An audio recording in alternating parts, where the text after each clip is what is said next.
everyone, this is Ashley Garcia. This is my Module 11 discussion. Starting with question 1, the benefits or weaknesses of the golden ethical approaches. What are they? I believe the benefits of it is a lot of them have their own benefits. Most of them can apply to intercultural communications, but I believe that they all have their own values and importances.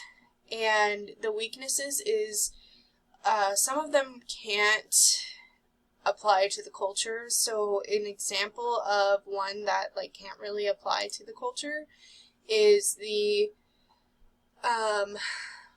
Golden Public. So the Golden Public is basically letting the public determine your actions. So you're thinking about how others will think of you in terms of what you'll do. So if you were to go and, smoke weed, for example.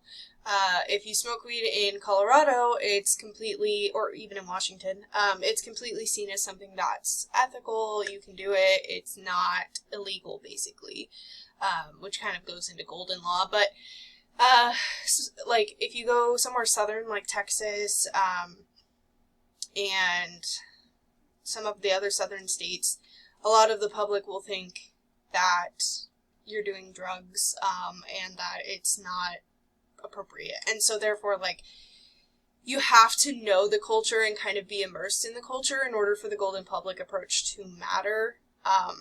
And so that's one of the downfalls of that approach, but specifically all of them, they don't really all have weaknesses in my opinion. Going into the second part of the question, which do you feel is the best approach for intercultural interactions? So the best approach, in my opinion, for intercultural interactions is the golden mean approach.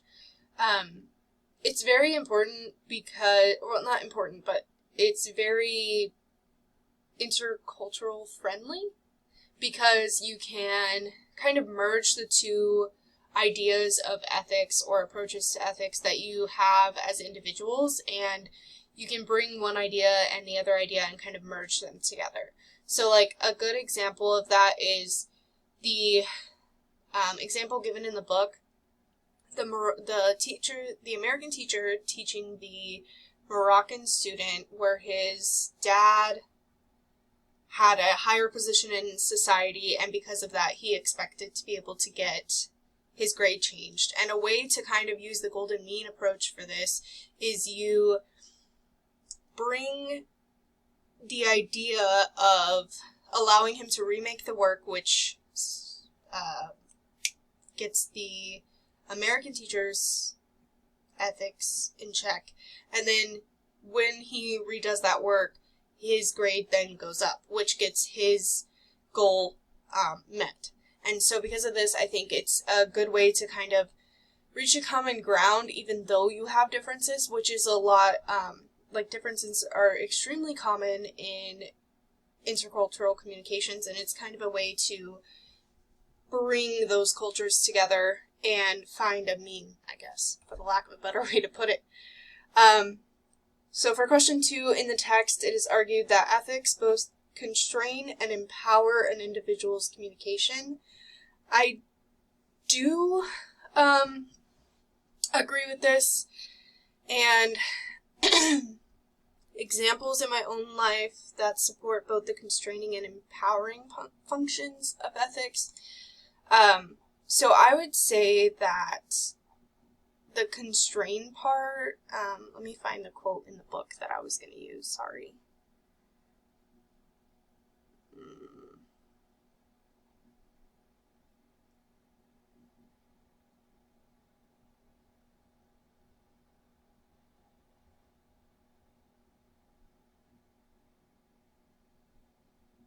I'll pause it real quick, sorry.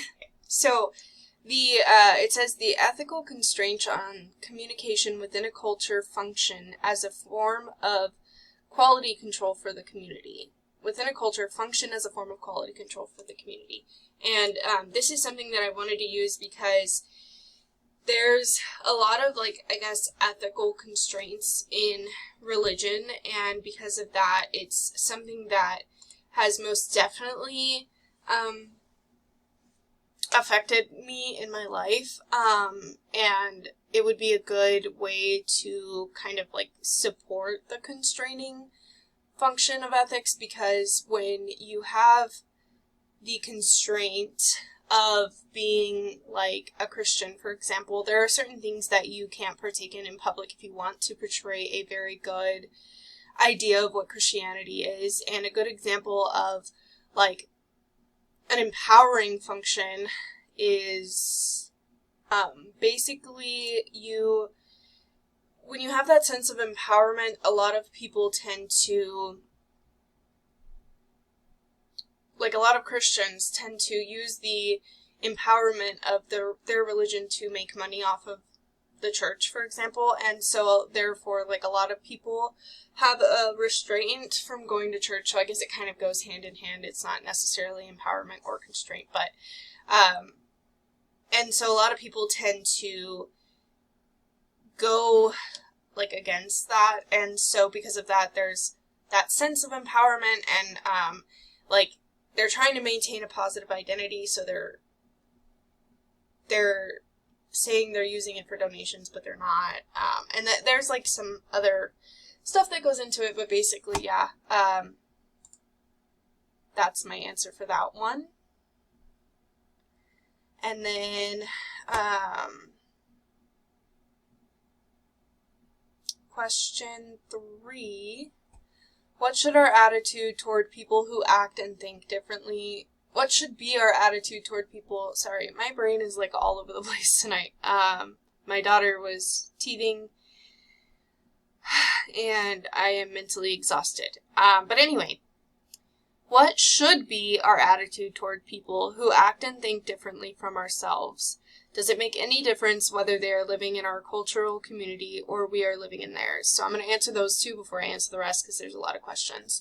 So what should be our attitude toward people who act and think differently from ourselves?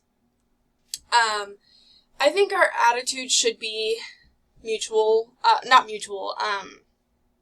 like unbiased, basically. Everybody's different than us. Nobody has the exact same thoughts or ideas.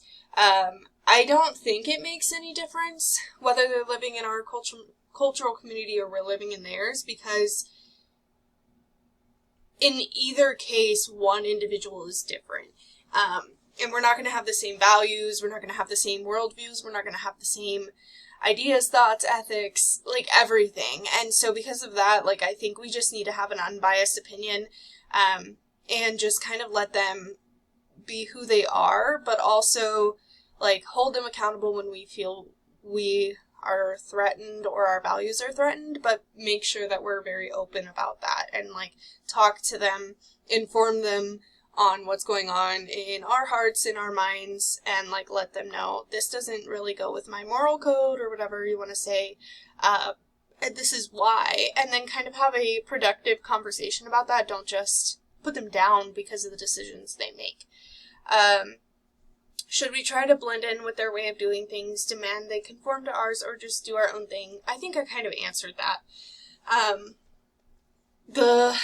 I believe that we shouldn't demand that anybody conforms to our communities. I think that we need to embrace differences in people. I believe in like the golden rule a little bit. I think that everybody knows don't lie, cheat, steal, all of that stuff. And because of that, there are some things that we should, I hate the word demand, but like demand of people. And so because of that, like we,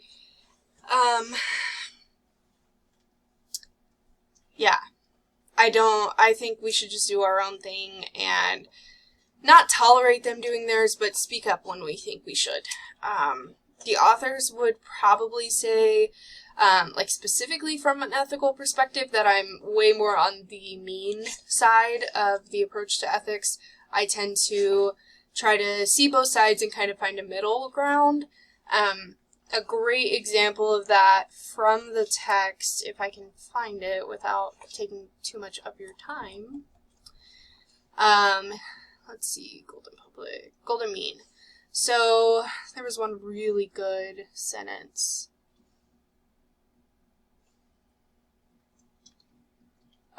So